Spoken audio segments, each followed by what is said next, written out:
tempo todo, mas são coisas. Essas pessoas, por exemplo, uma árvore, e elas vão dizer, isso aqui é uma árvore, pronto, todo mundo sabe como é que é uma árvore. Só que, enquanto autores, é um exercício importante para essas coisas, como uma árvore, por exemplo, e fazer uma reflexão sobre ela.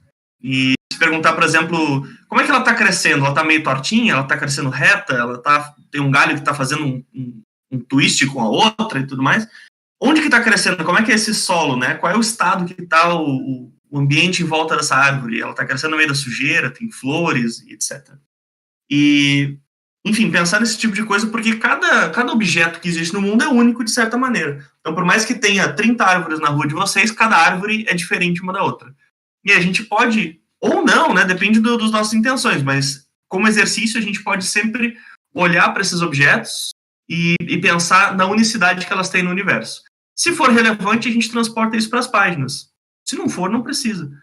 E até lembrando algo que o Gaiman mesmo tinha dito, né? Todo mundo sabe como é que é uma árvore. Então, tu não precisa descrever todas as árvores no teu livro. Agora, se tu descrever uma, que ela seja importante e relevante, né? E que ela transmita alguma coisa. Se não para a história, então para a sensação que o teu leitor vai ter a respeito do ambiente ou da história. Tu pode querer passar mensagens através de uma árvore, de um objeto qualquer, né? Então, tu tem que ter uma intenção por trás e fazer essa descrição bem feita.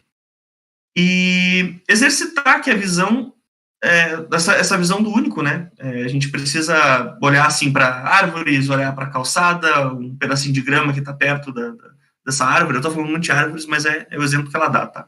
Então, a gente tem que olhar as coisas que estão ali em volta. Porque a gente tende a generalizar e tornar tudo muito abstrato, né? Se a gente escrever que, por exemplo, havia uma mulher na calçada e ela era uma mulher de meia idade, né? A gente tem que se perguntar que mulher de meia idade é essa, né? Como é que ela está vestida? Que cheiro ela tem? A maquiagem dela também feita? Ela usa maquiagem? Como é que é o cabelo?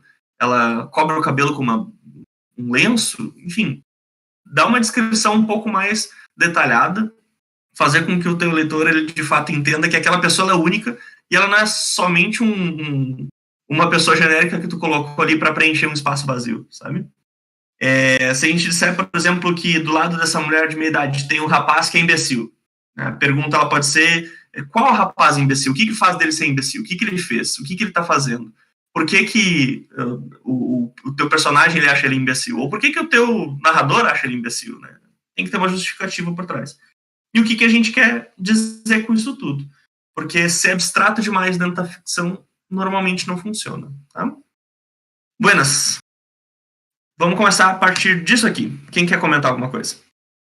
Eu lembrei com essa fala aí de uma experiência que eu tive, meio negativa no meu caso, de um conto que eu escrevi, foi até para mandar para uma antologia da Draco de Cyberpunk, e aí eu escrevi esse conto, eu gostei muito dele, apesar de hoje eu não gostar muito do final dele, eu gosto dele até mais ou menos no meio, mas foi tipo uma das primeiras coisas que eu escrevi quando eu decidi escrever, né, de novo. Foi tipo assim, sei lá, o meu quarto conto, talvez, alguma coisa.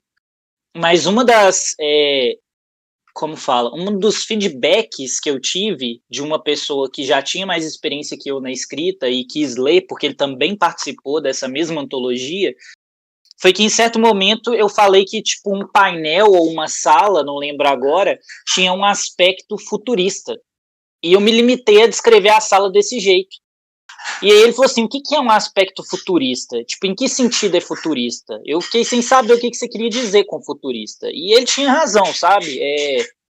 Depois eu fiquei pensando que eu realmente não dei contexto suficiente para a pessoa saber o que era futurista. Ele falou assim, isso é um futurista parecido com o filme Alien? Ou é um futurista parecido com um filme, sei lá, Minority Report? Ou é futurista daqui 2 anos? Quão futurista era, né? Então é o que o Pedro falou, às vezes você tem que ser um pouco mais específico, né? A gente costuma querer pegar atalhos, às vezes porque a gente está no embalo da história, porque tem né, você quer pagar um beat, você quer entregar alguma coisa porque você tem um deadline, em meu caso foi isso, que eu escrevi, como sempre, nos últimos 45 minutos do segundo tempo, e às vezes esses atalhos prejudicam o seu texto, né? Tipo, fazem com que o seu leitor às vezes fique sem saber, o que ele quis dizer com isso aqui? Isso aqui tá muito vago para mim, né? Então, acho que essa atenção que às vezes a gente tenta pegar certos atalhos nas descrições, com adjetivos, principalmente, que às vezes não querem dizer nada, né? Para você é uma coisa, mas para outra pessoa é outra coisa. Você fala assim, aquele homem ali, ele é estranho. Estranho como, mano? Ele é caolho, ele tem uma perna de pau, ele anda com um macaco nas costas, ele tem um sobretudo ao meio-dia, de um sol de Ele rachar. faz crossfit? Como é que é? Ele faz crossfit? Pode ser. Enfim, o que faz dele estranho, né? Então esses atalhos acho que são um ponto de atenção aí.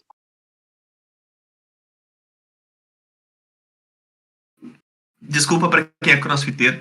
Não consegui perder a piada. Pode dizer, Joy, o que tu quer falar?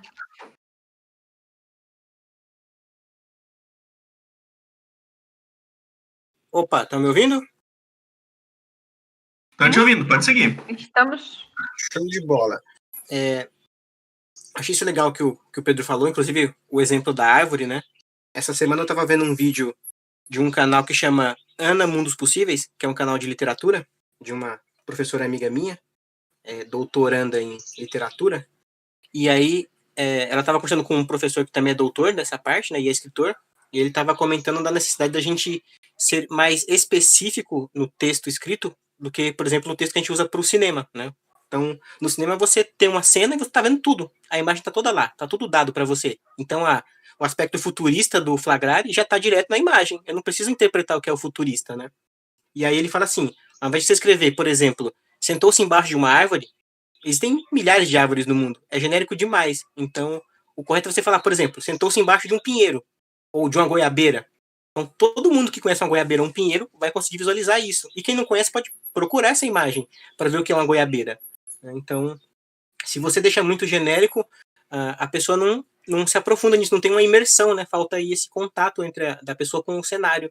Né? Fica muito... Não só com o cenário, no caso, ele está falando especialmente de cenário, mas é a mesma coisa com a personagem. Se você não descrever minimamente, você não tem esse toque, né? Não se toca você com o personagem do livro. Fica uma ruptura, né?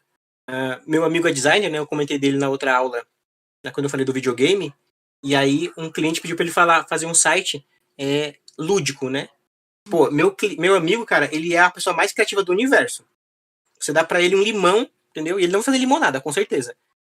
E aí ele fez um negócio super legal, com animações, com super fantástico, sabe? Parecia uma mistura de Tolkien com alguma outra coisa lá maluca, tipo o Minority Report. E aí ele mandou pro cliente, e o cliente falou assim, nossa, mas que bosta, não era isso que eu queria, não. Ele falou, mas você pediu lúdico, né? E aí ele falou, mas peraí, o que é lúdico pra você? Daí o cara, lúdico pra mim é o iPhone. Então, quando a palavra é muito genérica, quando a descrição é genérica demais, você não consegue visualizar, né? Então, todo o trabalho que ele teve para fazer um negócio super bonito, depois virou um negócio super tecnológico, né? Porque para o cara, lúdico era tecnologia. Mas a palavra, ela é muito genérica. Então, os adjetivos, se eles não forem bem apresentados, eles mais atrapalham do que ajudam nesse caso, para entender, enfim, essa questão da imersão, da identificação com o personagem, com o cenário. Enfim, essa é a minha contribuição. O que vocês acham? Eu lembro de duas coisas. Uma quando você estava falando, outra quando o Yuri estava falando também. Você estava falando de árvores, né? Que às vezes a pessoa não sabe o que é o pinheiro, ela vai lá pesquisar. Ou ela pode ser tipo eu, que li Harry Potter a infância toda e não fazia ideia de como é que era um salgueiro. E eu sempre imaginava uma árvore normal, com braços. E aí quando saiu o filme, o salgueiro era a coisa mais diferente da minha imaginação e aquilo não fazia sentido, eu odiei o filme.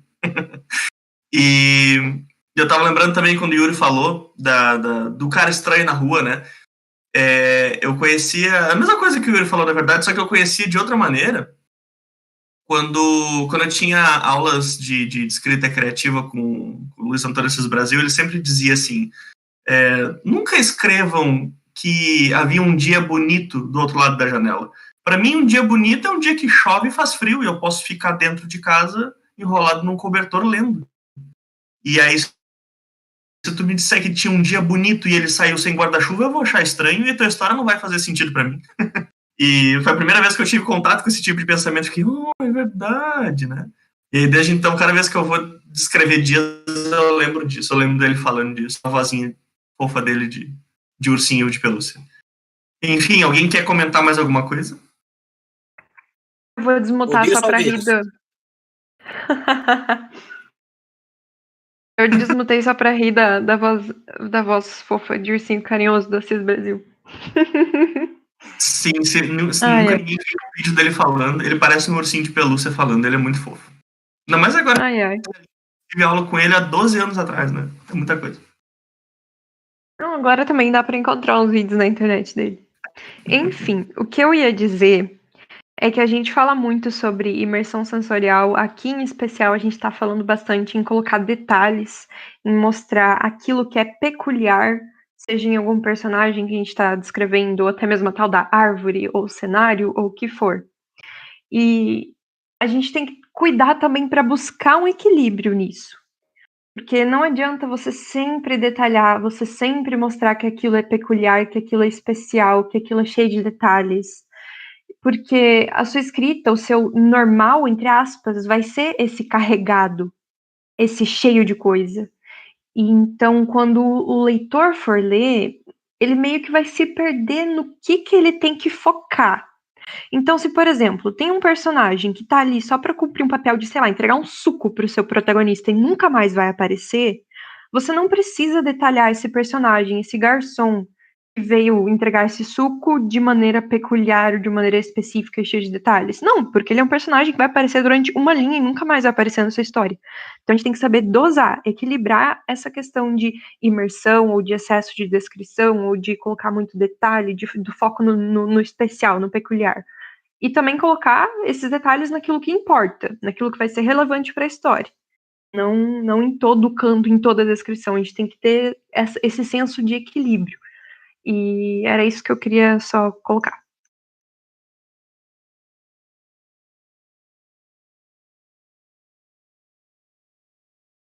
E aí, mais alguém?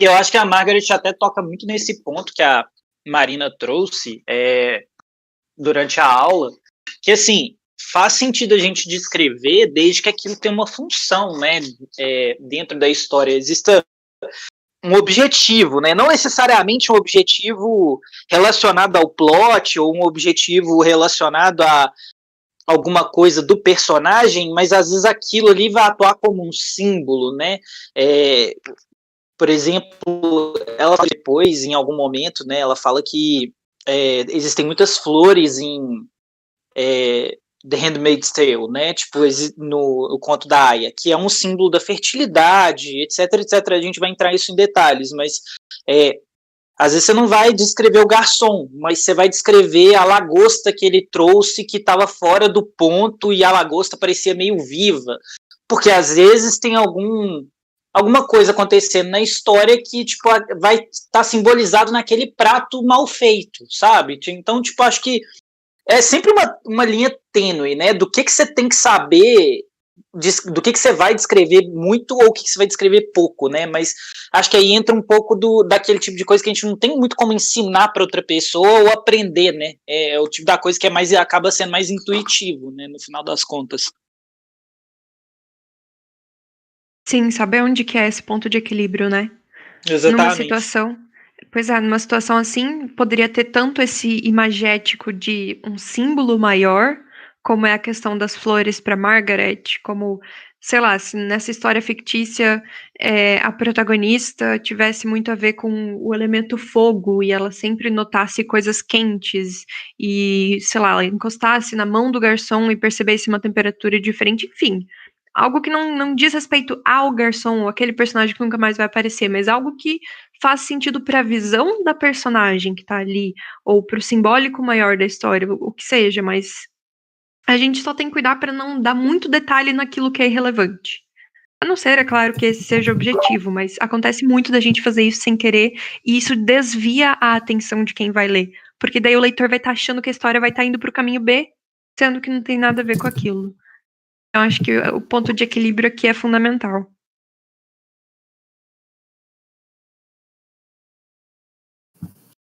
Diga, Léo. Fala aí, galera. Eu acho que eu já comentei isso em outro momento, mas eu gosto de trazer isso sempre à tona porque vocês têm sempre algo a acrescentar. Nesse caso por exemplo, de descrição da árvore, que eu acho que foi o mesmo exemplo que o Pedro deu também da outra vez, O mecanismo que eu tenho na minha cabeça, quando eu vou fazer descrições, eu tenho meio que umas regrinhas que são minhas. Por exemplo, se eu vou descrever um palácio, eu tento evitar todas as palavras, mas a maioria das palavras que geralmente você vai ver numa descrição de palácio. Por exemplo, o palácio tiver torres, tiver abóbadas e tiver portões e tudo mais, eu meio que tento me restringir a evitar essas palavras e trocá-las por outras que vão estar relacionadas ao que o palácio representa, entende? Eu tento fazer como se fosse, por exemplo, eu quero que esse palácio represente a tirania. Então eu vou falar que a janela parece alguma coisa, eu vou usar um adjetivo negativo relacionado à tirania, relacionado à opressão, ou relacionado a algum evento ou consequência ruim que emanou daquele palácio em si. E eu tento fazer uma figura que se move, assim, como se tivesse uma relação de causa e consequência emanando daquele lugar. E eu tento meio seguir isso para eu dar... para fazer cada coisa que eu quero descrever, eu tento transformá-la num símbolo, um signo. E toda vez que eu quero evocar aquele significado, em vez de eu contar toda a história, eu vou simplesmente falar palácio, entende? Eu vejo isso uma maneira bem... como é que fala assim? Eixo XY, como é que fala? Yuri deve lembrar. Plano ortogonal. Não, cartesiano. Eu tento fazer isso de uma maneira bem cartesiana, entende? Pode ser também, é a mesma coisa. Uma cartesiana. Você tem a função, seria o palácio, e você tem outras variáveis. E quando eu quero invocar toda a sensação dessas variáveis, eu simplesmente falo palácio. Mas essa é a maneira que eu faço. Então, se eu vou descrever uma árvore, por exemplo, a questão do Pedro, eu vou tentar lembrar de coisas que parecem uma árvore. Eu não sei, por exemplo, talvez o sistema nervoso humano, cheio de ramificações. O sistema circulatório, também acho que seria uma boa opção. Eu acho que eu tentaria invocar essas outras coisas para descrever a árvore, dependendo do que ela simboliza, já que se eu parei para descrevê-la, é porque aquilo pode ter lembrado alguma coisa ao protagonista. Pode talvez ter lembrado uma árvore genealógica, pode ter lembrado uma cicatriz que lembra uma árvore, aí a cicatriz já tem outra origem, pode ter sido a origem de algum trauma dele ou coisa do tipo. Então eu tento jogar todas essas palavrinhas para evitar as palavras que compõem uma árvore, por exemplo, galho, folha. Eu vou substituindo tudo isso por coisas boas ou ruins, dependendo do que vai emanar daquela árvore. Eu tenho mais ou menos esse mecanismo para descrever as coisas. Seria isso. Muito legal essa estratégia. E tem uma que também é muito similar, que é você tentar construir ou acumular a maior quantidade de significado possível na menor partícula de vocábulo que você conseguir. Como assim? Sabe quando você às vezes está lendo, assistindo, ouvindo alguém e uma palavra impacta? Essa palavra não impacta do nada. Essa palavra impacta porque ela foi aos poucos sendo construída com um significado maior. Então, por exemplo, vamos pegar um símbolo qualquer, genérico, e que pode ser muito poderoso em determinadas histórias. A flor, por exemplo. Se você, no início da história, for colocando sempre na flor algo a mais, algo a mais, algo a mais, algum significado, e de repente lá no final, só quando você fala a flor, você já deixa um peso, um significado grande nessa palavra. Eu acho isso muito potente. E você não construiu isso do nada. A pessoa não vai ouvir a palavra flor, ou vai ver uma flor fora de contexto e vai pensar em toda essa carga significativa. Não, você construiu isso com a sua história. Você foi aos poucos acrescentando essas cargas e, de repente, quando a história pede, você solta só a imagem da flor e aquilo já pesa muito. É muito potente ver quando alguém consegue construir isso. A chave acho que está aqui na palavra construir, porque não vem do nada, é no pouco a pouco. Você vai fazendo, até que você vai lapidando até vir essa carga e conseguir deixar praticamente perfeito.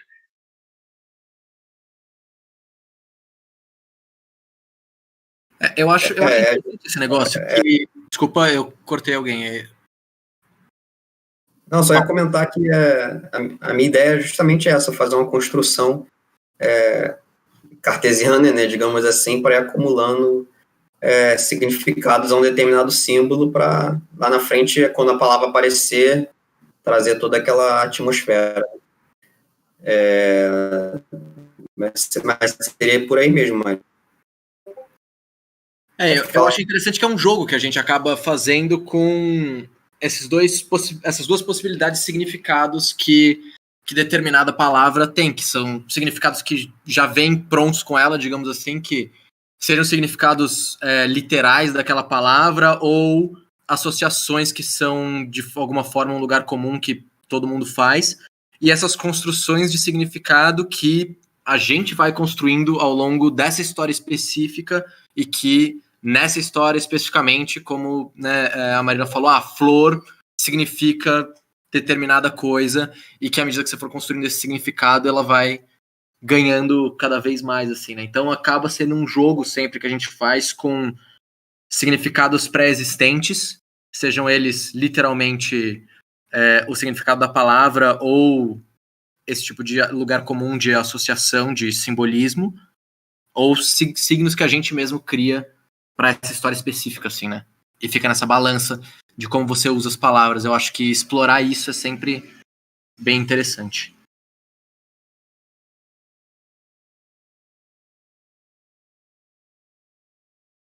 E aí, quem é que tá na fila agora? Acredito que seja o Dani.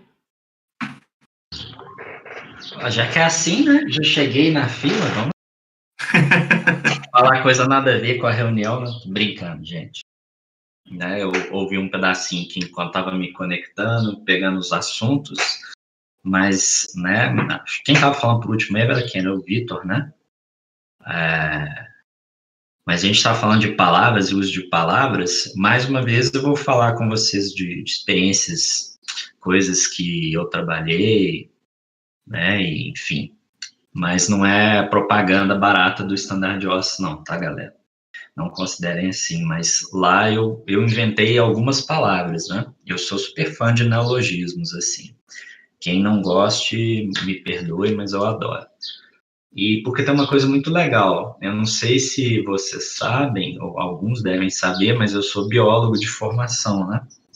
E aí, quando eu estava trabalhando descrição de cena e fazendo uma série de coisas, então existe toda uma mente de um cientista por trás ali, né? Eu trabalhei com isso há alguns anos. E eu, ao invés de querer ser, sei lá, super preciso para poder transportar as pessoas com poucas coisas para a atmosfera, eu resolvi escolher a subjetividade. E o que isso, a combinação de gostar de neologismo com gostar de subjetividade, me levou, por exemplo, né?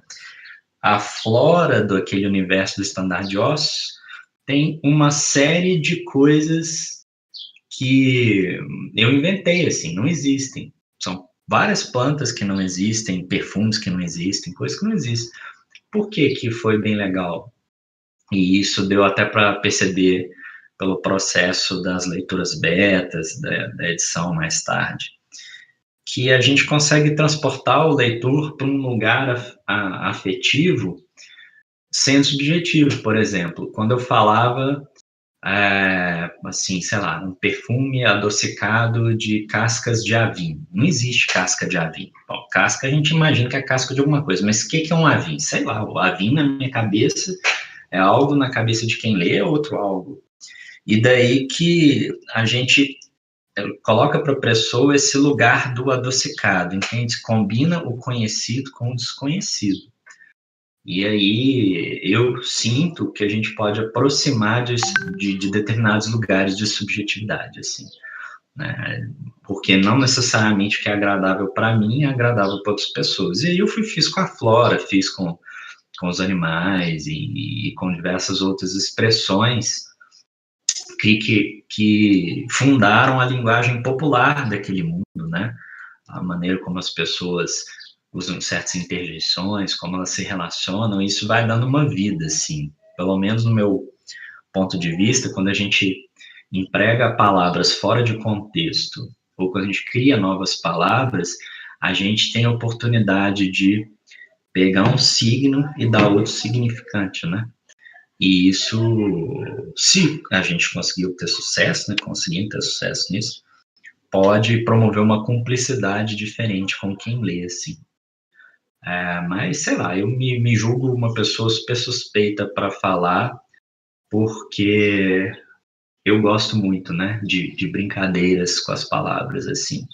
Espero, né, como vou repetir mais uma vez, não entendo isso como propaganda barata, mas espero que, se algum de vocês tiver a oportunidade de ler meu trabalho, que pare depois para me contar se sentiu essas coisas que eu estou comentando, se foi para esses lugares subjetivos. Enfim, era isso. E espero que eu não tenha pego o bonde andando demais e atropelado a conversa de antes. Me contem aí. Não, teve a ver sim com o que a gente estava falando. Principalmente no que você falou do adocicado, ou quando você tentou colocar a questão do cheiro, desse elemento metade conhecido, metade desconhecido. Até porque isso entra muito na questão prática de como construir essa imersão, fazer essa imersão sensorial ser mais presente dentro da história. E eu não queria falar nada não, mas tem alguém aqui que é um pouquinho experiente nessa questão de imersão sensorial, esse querido alguém que quer Não, falar ele tá alguma calado coisa? até agora, eu não sei porquê. Não tô entendendo ele calado Pois desse é. jeito. É vergonha, gente. Diga, Pedro Branco, nos conte os segredos práticos da construção da imersão sensorial e onde encontrá-los. Assim. Você sabe que eu fico com vergonha de falar das minhas coisas. Mas vamos lá. Eu basicamente aprendi a lidar com imersão sensorial. As pessoas dizem que eu lido muito bem. Eu só acho que eu estudei um pouquinho mais, nada demais. Mas enfim, eu comecei a estudar imersão sensorial com um pouco mais de afinco quando eu terminei de escrever A Colheita em 2017 e passei para Meg Brusarowski fazer a leitura crítica, né? E eu sempre tive na cabeça que eu precisava evitar ser uma coisa muito barroca. A gente já vai falar sobre isso, né? Mas eu precisava evitar ser uma coisa muito barroca, uma coisa muito Tolkien, né? Que todo mundo diz que o Tolkien descreve coisas em demasia. E ficava tipo, vou deixar as coisas para a imaginação do leitor. Eu pulava coisas como descrições físicas, roupas das pessoas, descrições de ambientes, pulava tudo. Pensava, o leitor imagina aí o Christopher com a roupa que ele quiser. E aí o que acontece é que quando chegou na leitura crítica da Meg, ela disse assim, tá faltando coisa, eu não consigo me transportar lá para dentro, não consigo ver o que tá acontecendo ali de fato, né? Quem são esses personagens, onde é que eles estão. Ela não fazia ideia nem de que ano se passava a história, então isso era um problema. E aí a gente começou a conversar bastante, ela me ensinou muito sobre imersão sensorial, e depois eu fui atrás de mais estudos, mais textos, né? E, enfim, comecei a fazer alguns exercícios, que eu já vou chegar lá, e aprendi bastante a respeito do assunto.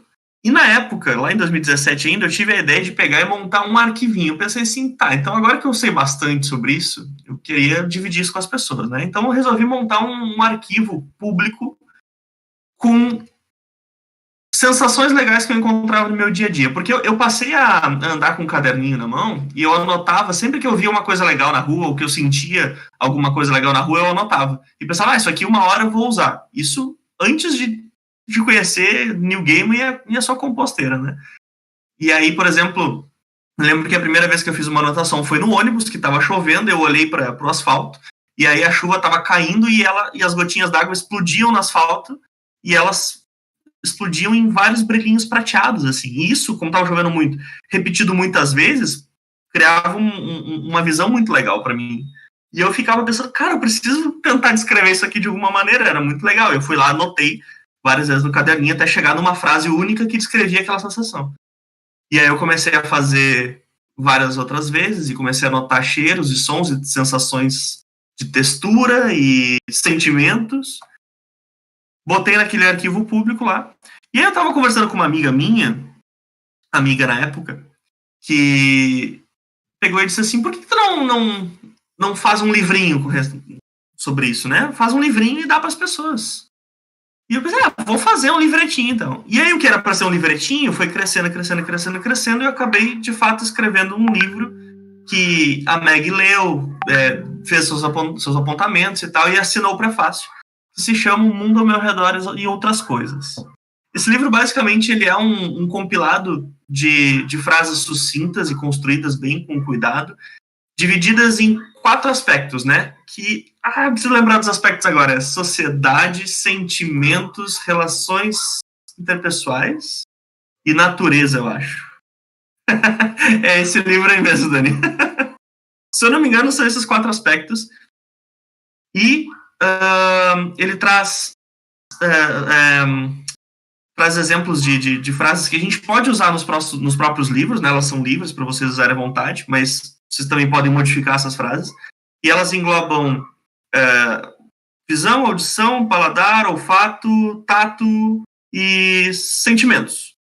Então, todas essas 4 categorias, dentro dessas outras 6 categorias, formam uma miscelânea de sensações que a gente pode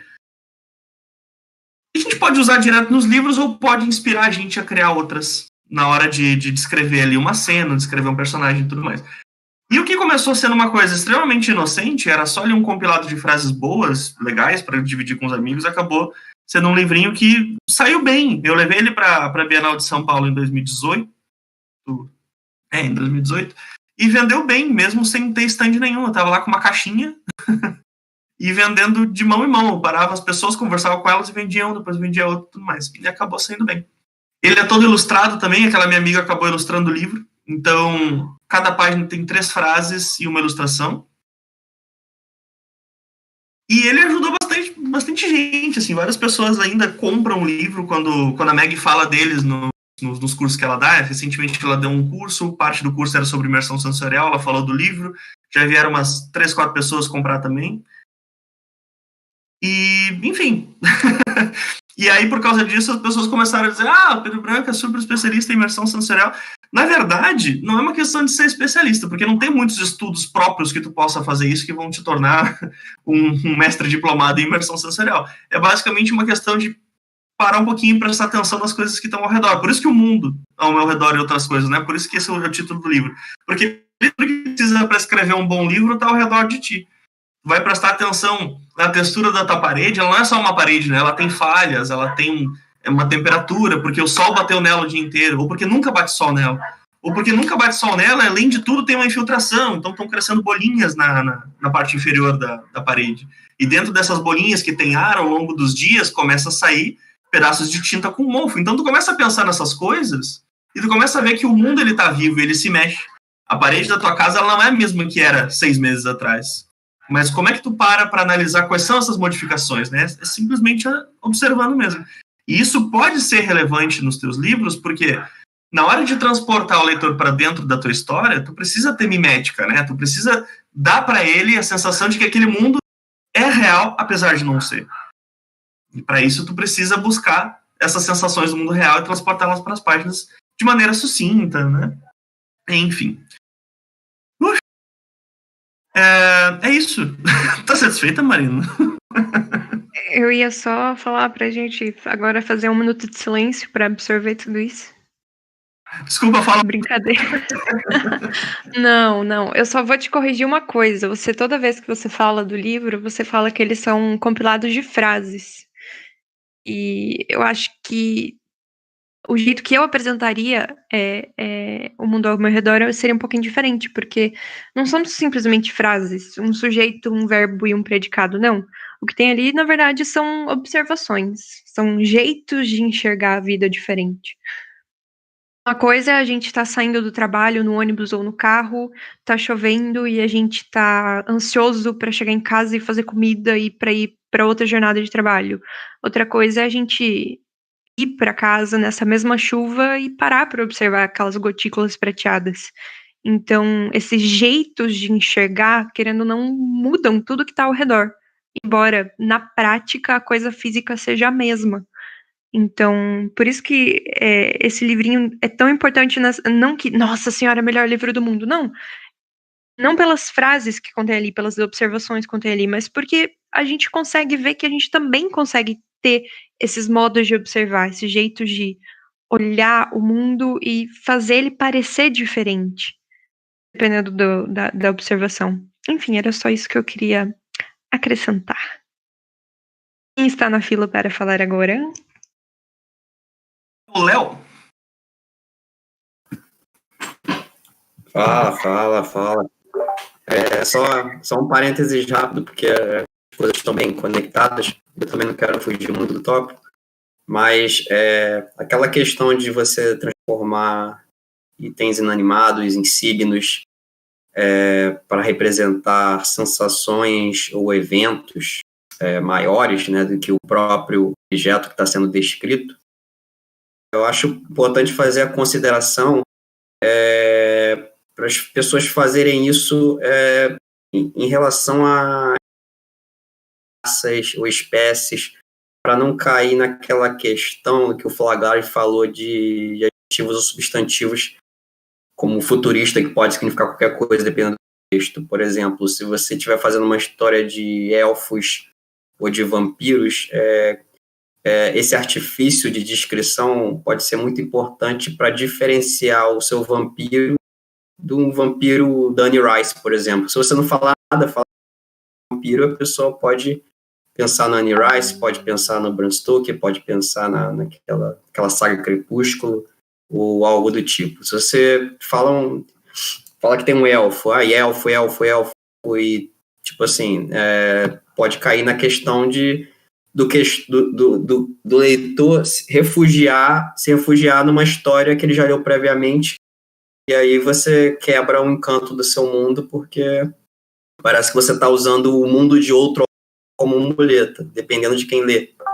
Então, acho muito importante usar essa técnica de descrição que a gente usou como a árvore, por exemplo, para as espécies do seu mundo, se tiver uma espécie diferente, uma etnia diferente, fazer toda essa árvore de significados emanando a partir da descrição dessa espécie ou etnia ou profissão que você quer desenvolver. Seria isso. Me lembra, Léo, de um negócio que aconteceu durante a revisão da Meg desse livro, né? Que tinha... Eu lembro de duas frases que me impactaram bastante na época, que uma delas ela era relacionada... me engasguei todo. Ela era relacionada com neve, e era alguma coisa do tipo a sensação do primeiro floquinho de neve do inverno caindo na ponta do seu nariz, era alguma coisa assim. E aí ela pegou e virou para mim e disse assim: Pedro, a gente mora no Brasil, ninguém conhece neve. Porque é verdade. É muito raro que as pessoas saibam como é que é a sensação de um floquinho de neve na ponta do nariz. Então, tu tem que tomar cuidado, assim, que às vezes a descrição tá super bem feita, mas ela não conecta com as pessoas, né? Precisa tomar cuidado também para ver qual é a intenção que tu tem por trás daquela descrição. E outra delas, que inclusive é mais comum, escrito alguma coisa do tipo, a sensação de chegar em casa e ter seu cachorrinho balançando o rabo para você. E ela virou para mim e disse: Pedro, eu não tenho cachorro, eu não sei que sensação é essa, eu não conectei com essa sensação. Então, muda a frase para que, mesmo quem não tem um cachorrinho, consiga fazer um transporte de sentimentos, uma associação, e entenda o quão maravilhoso é isso, né? Então, tem determinados adjetivos que a gente tem que tomar cuidado para usar, a forma, a posição deles, o contexto, isso importa muito. Bem lembrado. Diga, Léo. Só um elogio à Vossa Alteza.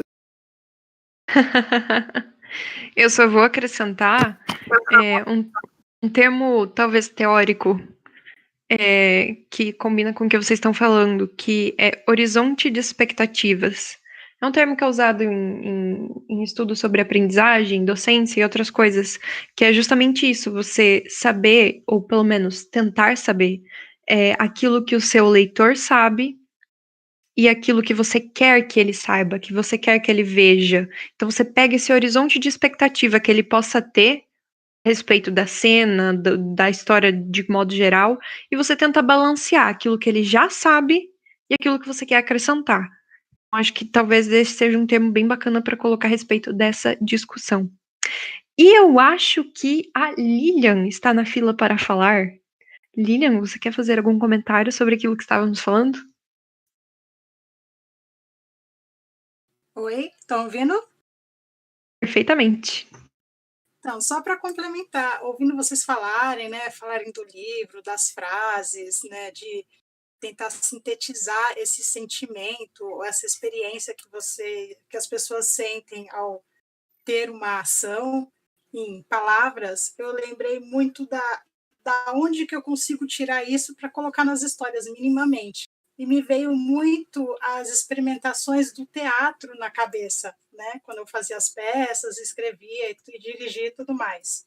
Que a gente fazia muito no laboratório, porque era muito comum o aluno chegar e falar, então, vamos fazer uma peça sobre o sertão. O que é o sertão? O que tem lá? E todo mundo travar na hora de fazer o seu personagem ou tentar descrever, né, colocar o seu figurino, as características de expressão, tudo mais dentro do teatro. Então, a gente ia para algum lugar que tinha um pouco desse contato com objetos, com músicas, com coisas desse local, para tentar fazer essa imersão sensorial, né, fisicamente falando, e tentar agregar isso às características desse personagem da peça de teatro.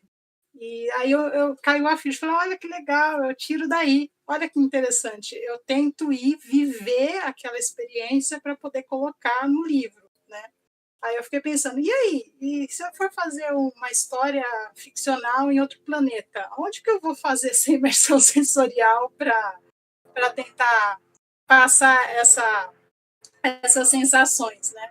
Aí veio um pouco do que vocês falaram também de tentar pegar pequenas sensações do dia a dia, como vocês estavam falando do descascar da parede, ou seja, pega uma porcentagem do real nosso e tentar deixar a outra metade com algo ficcional, com algo que não exista ainda, para tentar trazer aquele gostinho que é alguma coisa que a gente já conheça, mas somado a essa experiência nova e tentar formar isso na cabeça do leitor. Então, eu fiquei divagando aqui enquanto vocês estavam falando, era isso, era só para complementar. E eu espero que ela nunca vá fazer sobre um psicopata, porque eu não quero ficar perto. Ah, quero fazer um psicopata agora. Legal, tem uma espada ali, ó, na estante. Eita, é verdade, ferrou. É isso, gente, acho que era isso que ela queria falar. Daí o microfone muta e nós não sabemos o que acontece dentro dessa casa. Ou começa a ouvir uns barulhos estranhos, uns gritos.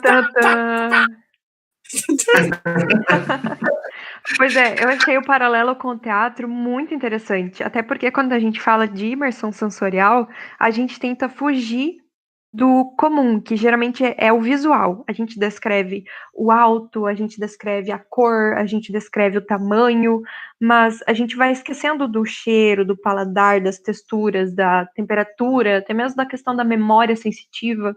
E eu acho que isso, a questão física mesmo, de todos os sentidos do corpo, eu acho que a gente tem muito a aprender com o teatro também.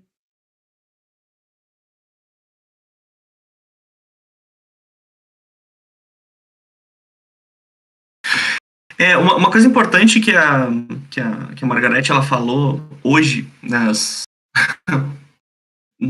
que a Margarete falou, pronto,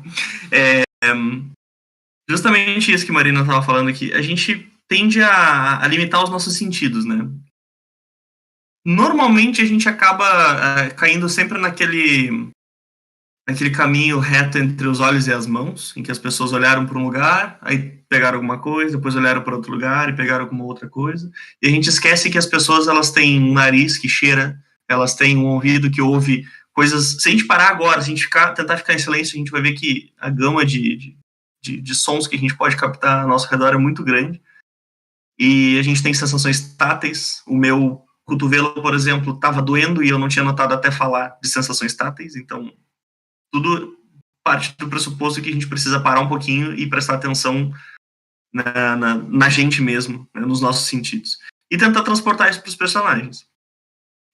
Outro erro comum que a gente tem na hora de descrever coisas é que, eu acho que a gente já comentou mais ou menos a respeito disso, que a gente acaba tentando associar tudo com um adjetivo, né? Não necessariamente a imersão sensorial ela tem a ver com a adjetivação de coisas, mas também com a perspicácia de ver que algo está acontecendo, descrever essa ação com um certo intuito e não se prender a palavras, adjetivos, advérbios, porque eles não são necessários sempre, né?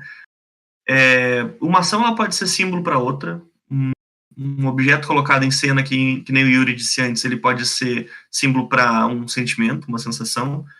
Eu lembro que na hora que ele estava falando ali sobre o prato de comida mal feito, aquilo podia muito bem refletir o interior de uma pessoa que acabou de se divorciar e perdeu o emprego, e ela tá bagunçada, e ela tem dívidas para pagar, e a mãe tá doente no hospital, e ela se dá o luxo de ir no restaurante e o prato vem todo bagunçado. Caralho, só porque eu falei de uma lagosta mal feita, hein, velho? Que isso? O cara é o mestre, mano. Senti até pena de tanta imersão que foi. Tá doido, eu quase que quis ser amigo do cara. Então, não necessariamente tu precisa adjetivar esse prato, tu pode descrever o que tem ali. E deixa que o teu leitor, que não é uma pessoa burra, ela consegue fazer associações, deixa ele tentar compreender o que aquilo quer dizer. E tem memes a respeito disso, né? Da professora de literatura dizendo assim, quando esse autor ele escreveu que as cortinas eram azuis, isso significa que ele estava falando sobre o pai dele, que abandonou ele quando ele estava em tenra idade, ele viveu uma vida muito triste com a mãe, e isso se reflete em toda a literatura que ele escreve. E aí no meme diz assim, o cara volta no tempo e pergunta para o autor, por que essas cortinas são azuis? Né? E o cara diz, porque elas são azuis. E muitas vezes não é porque realmente, de fato, tem sentimentos intrínsecos ali, né? Esse meme da cortina azul tá aí desde 2009, acredito eu. Tá, velho. Mas, enfim. Eu acho que... Uma fila, eu furei fila, né? Desculpa. Pois é, eu ia falar, ia chamar, acho que tá Dani em primeiro lugar para a fila e depois Victor. Dani, diga o que tens para falar. Só para dar uma reforçada no texto ali, né, que eu acho que tem algumas... Perto do microfone, Dani. Oi? Tá longe? Bem mais pertinho, tá um pouquinho. Peraí. Então, só para dar uma reforçada no que eu falei antes, que eu joguei em texto ali, né, a gente tem algumas guias que ajudam muito para fazer a composição de uma cena. Uma delas é entender a unidade temporal, porque para gerar verossimilhança, a gente vai trazer as características sensoriais a partir de algum ponto de vista. Esse ponto de vista, normalmente, né, fica nas costas do personagem ou da personagem que está protagonizando a cena. A não ser, por exemplo, que a gente esteja fazendo algum tipo de recurso de iluminação. Mas pensando nisso, a quantidade de detalhes que qualquer um de nós captaria depende do tempo. Então, se a cena está correndo muito mais rápido, não só a gente vai usar, de repente, períodos mais curtos, né, sentenças mais diretas, mas também a gente vai naturalmente descrever menos. Aquelas cenas em que a gente vem falando, por exemplo, do macro para o micro, da serra, da nuvem, da estrada, e vai trazendo informações, sugere uma passagem de tempo mais lenta. Então, a gente pode fazer o contrário. Não necessariamente preocupar com o tempo e escrever a imersão sensorial, mas usar a imersão sensorial para poder trazer a sensação de tempo. Porque a gente, às vezes, pensa em imersão sensorial só no quesito dos sentidos, por ser sensorial, né? Mas a percepção de tempo é extremamente importante para que isso funcione. Então, era esse comentário. O segundo é que muito do que a gente vai trazer de percepção, mais uma vez, no ponto de vista de um personagem, vai ter a ver ou, né? Com a unidade temática daquele trabalho, e o comportamento dominante de quem a gente escolheu. Porque duas pessoas diferentes, na mesma situação, vão prestar atenção em coisas diferentes. Daí que, se a gente sabe usar esse filtro, a descrição de cena, ela fica mais intimista, ela ajuda a trazer o caráter do personagem ou até mesmo a unidade temática. Mais uma vez, eu gosto de ficar usando exemplo daquilo que eu escrevo para não correr o risco de mal julgar outros autores, né? Mas existe, por exemplo, o Standard de Oz é dividido em 2 estações do ano, outono e inverno. E a maneira como eu escolho descrever as cenas tem a ver com esse filtro que é temático. Então, isso vai estar presente ali, quase que independente do ponto de vista, para fazer. Pode fazer o contador aí, que já deve estar no 57, contando todos os encontros. Né? Mas para trazer o ponto de vista de acordo com a unidade temática também, né? E para completar, num exercício que nós somos seres muito visuais. Se formos refletir, inclusive, boa parte dos nossos preconceitos são visuais, né? Bom, para não deixar de ser tão óbvio, a cor da pele, né? Ninguém tem cor de pele diferente de olho fechado. Mas então, quando a gente explora outros sentidos, também tem a ver com essa ideia de ritmo, pois lógico que cada um varia, mas existe uma certa hierarquia sensorial no nosso corpo, né? Sendo que a gente usa da visão muito mais para orientar o espaço do que os outros sentidos. Então, mais uma vez, né, talvez em uma cena rápida, num susto, a gente veja um vulto, mas não tem nenhuma informação de cheiro. E quando a gente está num estado mais contemplativo, sei lá, sentado na sala de casa, esperando sair o almoço, aí você presta atenção no chiado da panela, você presta atenção no cheiro do alho com azeite, etc, etc. E completando, para não me esticar demais, voltando até no que o Pedro está falando há pouco, e pelo que eu entendi, vocês conversaram antes de eu chegar, da adjetivação das coisas. A gente tem um eixo entre caracterização, que é dar uma característica, que é o fato, azul, característica, e azul belo, né? Aí a gente entrou com uma subjetividade. Então, mais uma vez, se a gente souber usar da caracterização para adjetivação, nós conseguimos ou reforçar a unidade temática, por exemplo, trazendo no adjetivo a subjetividade da voz narrativa, ou mesmo do personagem, tá bom? Mas era isso, galera. Não, faz total sentido. A gente brincou ali dos marketings de estandartes, mas faz total sentido isso que tu falou. Perceber realmente o passo que a cena acontece, o tempo dela. Temos agora Victor para comentários que eu acredito a respeito do som. É isso, Victor? Eu vou, enfim, resgatar um pouquinho, na verdade, do que o Pedro estava falando sobre sair do sentido só de visão, e ele mencionou som. E porque tem uma coisa que, vindo do audiovisual, quando a gente fala de pensar para além de imagem, a gente está falando de som, basicamente, porque são as duas únicas coisas que existem nesse contexto. E tem uma coisa que eu acho que é uma experiência muito bem específica de se relacionar com som, que é você tá em um set, em uma gravação, como técnico de som e gravando som, e como você passa a ouvir muito mais todos os sons que estão ao seu redor, assim, porque esse é o seu trabalho, afinal. E como você percebe que tem muita coisa que a gente não ouve no dia a dia, não porque a gente não consegue ouvir, mas porque a gente simplesmente não presta atenção. E como quando você abre um microfone em determinado ambiente, de repente você percebe toda uma paisagem sonora que existe ali que a gente não dá muita atenção, assim. Tanto que a gente tem uma coisa que a gente frequentemente faz em gravações, que é gravar o que a gente chama de ambiente ou de room tone em inglês, que é simplesmente todo mundo ficar quieto e gravar por um tempo o som, o silêncio, né, entre aspas, daquele ambiente, para que depois na edição, se você tiver que editar alguma coisa, fizer um buraco no som, você tenha com o que preencher.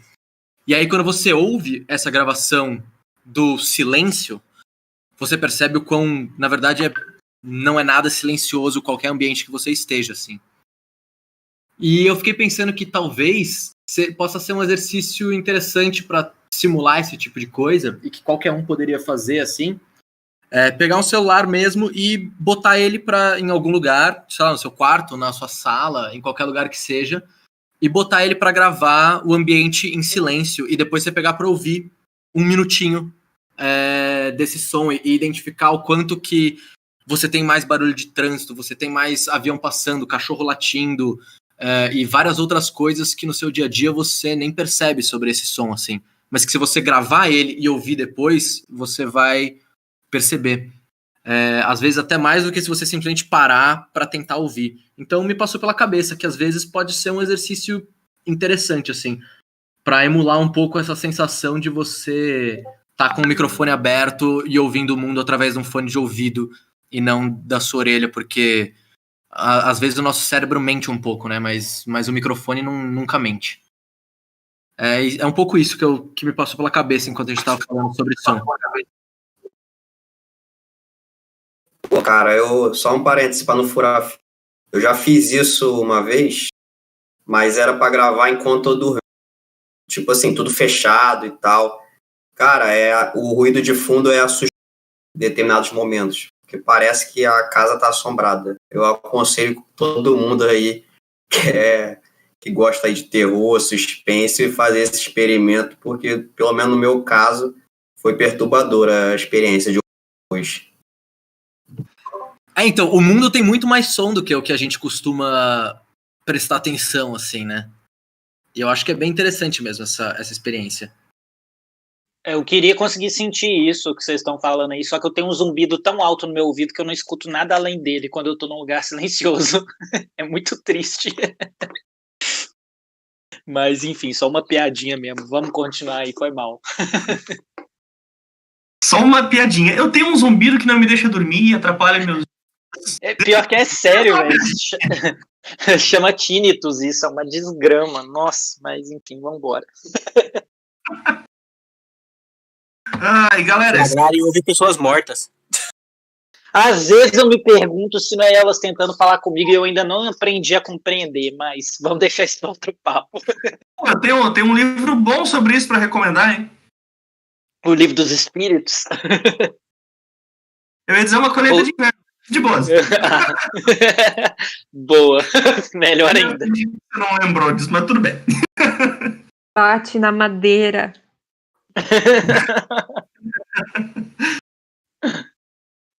Deixa eu ver o que mais. A gente falou sobre usar todos os sentidos, então... Eu acredito que o Dini está na fila para falar. Ah, sério? Desculpa, eu tô desligado da fila hoje. O Dini, pode ir.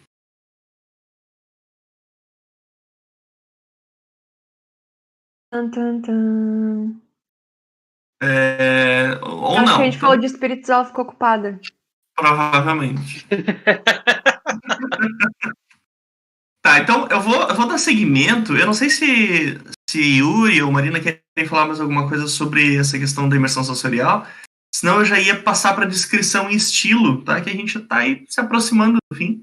Precisa conversar sobre isso. É bom que eles são muito parecidos, né? Acaba que dá para ir e voltar nos assuntos, mas vamos embora. Então bora lá. Então é o seguinte, primeira coisa que a gente tem para considerar da Margaret quanto à relação prosa e estilo, tá? Ela pede pra gente pensar no som que a nossa prosa tem. Então, parte da estrutura narrativa, como a gente sabe, num olhar mais micro, diz respeito à composição de palavras e o som que elas têm, tá? Como é que essas palavras soam quando elas são colocadas no texto do jeito que elas são? Tem uma, por exemplo, de um cara chamado Robert Graves, e como que ele revisava os textos dele só para tirar os sons de S que estavam sobrando ali no texto, né? E para fazer uma coisa assim, a gente prestar atenção, às vezes a gente escreve coisas, não para prestar atenção lá no fluxo da escrita, e sai um monte de palavras com S, com P, com Q, com R, e elas ficam repetidas, e isso acaba criando um ruído na leitura. E uma maneira da gente descobrir esse tipo de coisa e tentar consertar, né, é ler o próprio texto em voz alta e analisar como é que ele soa. Porque se a gente vai colocar sons repetidos, isso é uma dica dela, se a gente vai colocar sons repetidos, que seja intencional, certo? Ela deu um exemplo muito legal de um autor que deu uma cena em que há um enxame de abelhas, se eu não me engano é isso, um enxame de abelhas, ele usou várias palavras que tinham som de Z, e então o fato do leitor estar ali lendo várias palavras com som de Z já desperta no inconsciente dele o zumbido das abelhas, que é o tema da cena em si. Então aquilo foi intencional, é válido. Mas normalmente sons repetidos nunca são uma boa ideia, tá?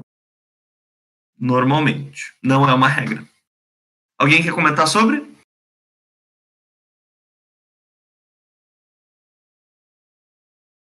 Fala isso dos sons repetidos pra, tipo, V de vingança. Que não é uma boa ideia colocar eles ali. Aqui eu acho que eu não sei se a gente pode aplicar a mesma coisa no audiovisual, né? Aqui a gente tá falando de livros, sei lá. Sim, não, eu acho que dá pra aplicar, assim, de forma semelhante. Eu tava mais fazendo uma piada que era menos mórbida do que ter um som no meu ouvido que não me deixa ouvir nada. Me perdoa, foi sem querer. E aí, alguém quer fazer um comentário sobre? Ou a gente pode voltar para o Dini também, que desmutou?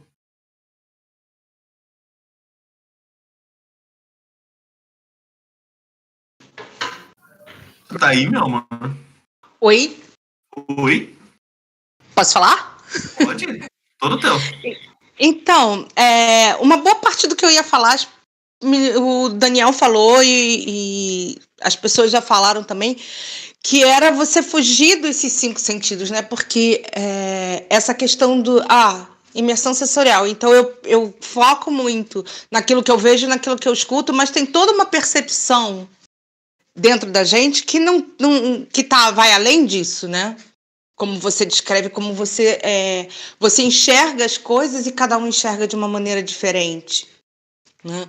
Então, isso é mais do que olhar, né? É como essa sensação é realizada dentro de cada um e como você vai colocar isso para fora quando fala, né?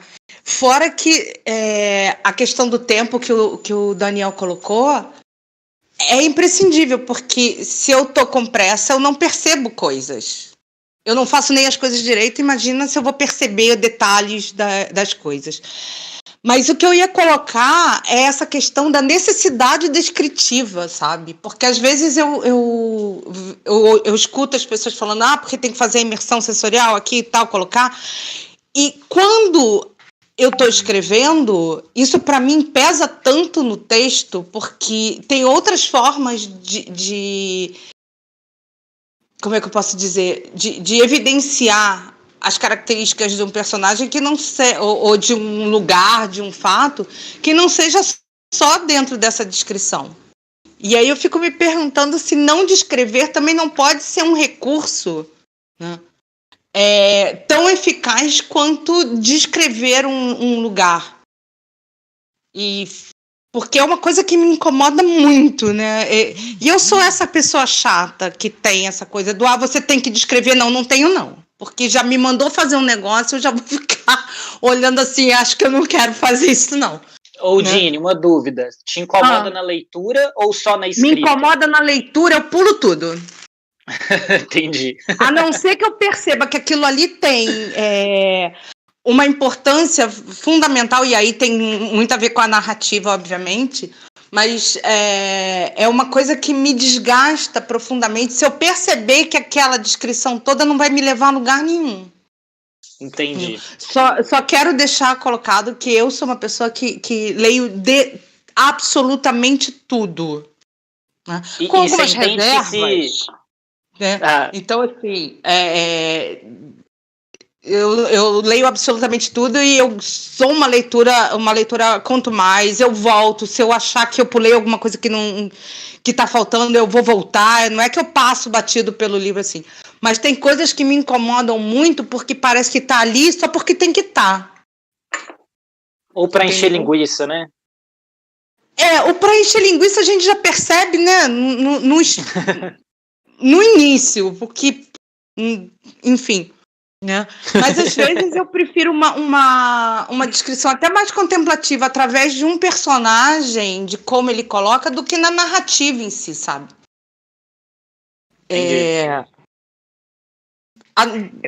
Porque usar só porque é uma técnica e eu botar ali, para mim fica meio complicado. Não sei se eu tô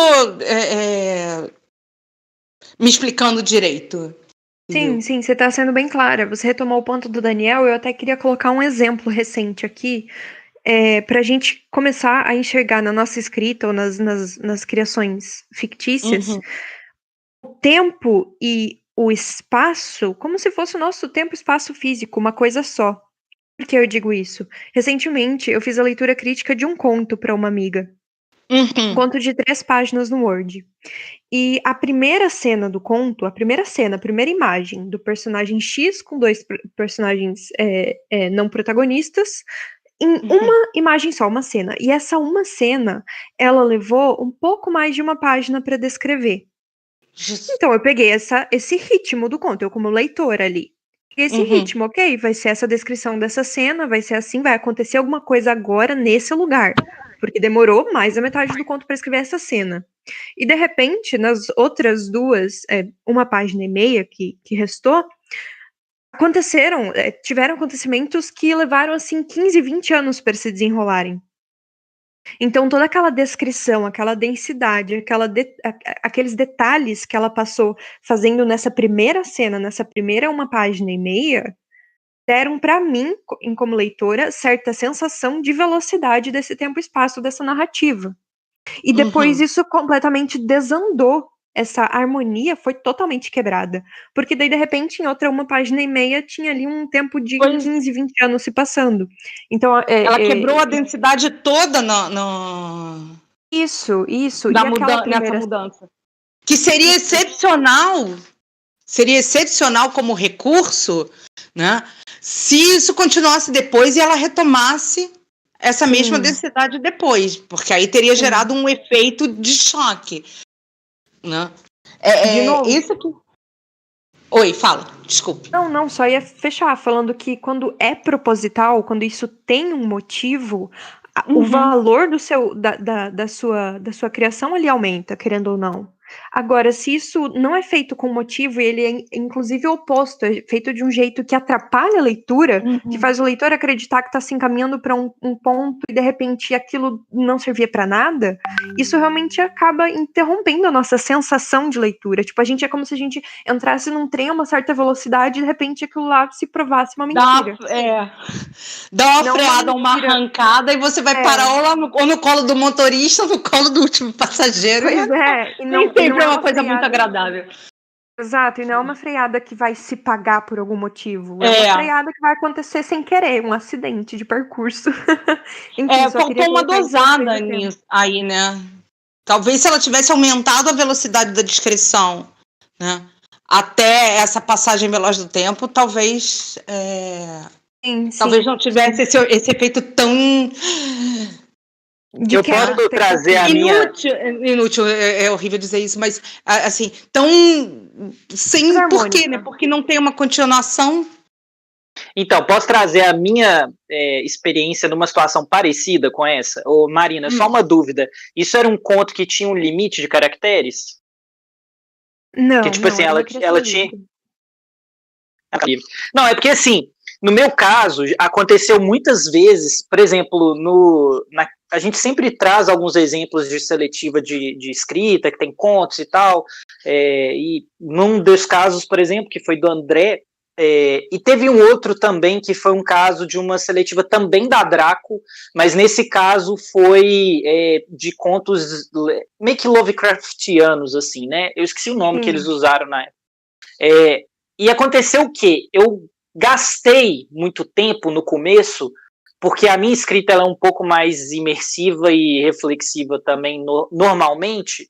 Às vezes eu tenho, dependendo da história que eu estou escrevendo, ela vai pender mais para um factual tipo Dan Brown, ou dependendo do personagem, do que para esse lado mais, talvez, rebuscado que a Margaret chama de barroco. Mas eu gastei tanto tempo sendo o escritor que eu costumo ser nesse começo, que depois, na hora que eu percebi que eu estava estourando o meu limite de caracteres, e eu já estava no meu limite de deadline para entregar, eu tinha pouquíssimas caracteres sobrando para escrever e mais uma porrada de coisa para acontecer. E aí aconteceu o quê? Que metade do conto ficou escrito de uma forma que eu normalmente escreveria, com bastante atmosfera, descrição, porque é uma coisa minha, e o final foi super corrido, foi super factual, acontecendo assim, pau chutando, pau na máquina mesmo. Então, tipo, às vezes a gente não sabe dosar, porque a gente não sabe até muito bem o que fazer. E uma das coisas que eu percebo é que o que ajuda a equilibrar isso, tanto do começo e o fim não ficarem desequilibrados, né? De tipo assim, pô, uma parte tá super descritiva, a outra tá super sucinta, é o processo de edição, né? Se você voltar lá, depois você falar, pô, isso aqui tá carregado demais. Nossa, isso aqui tá muito, muito simples, tá muito superficial, não sei. Então, acho que é essencial a gente editar, né? Coisa que eu aprendi na marra que eu não faço nunca. Não só a edição nossa mesmo, enquanto leitor da própria obra, quanto também a leitura de outra pessoa. Se você tem leitores beta, pede para eles prestarem atenção nisso também, ou então vai atrás de leitor crítico, leitura crítica. Isso é muito importante para ver a harmonia total da obra. Era isso, Enfim. gente, que eu tinha pra dizer. Não, foi super bacana, Dini. Né? Eu teria e um o comentário... fato de que eu não descrevo personagem, né? Eu tenho um livro, meu primeiro livro, você não tem descrição física da minha protagonista. Olha só que interessante.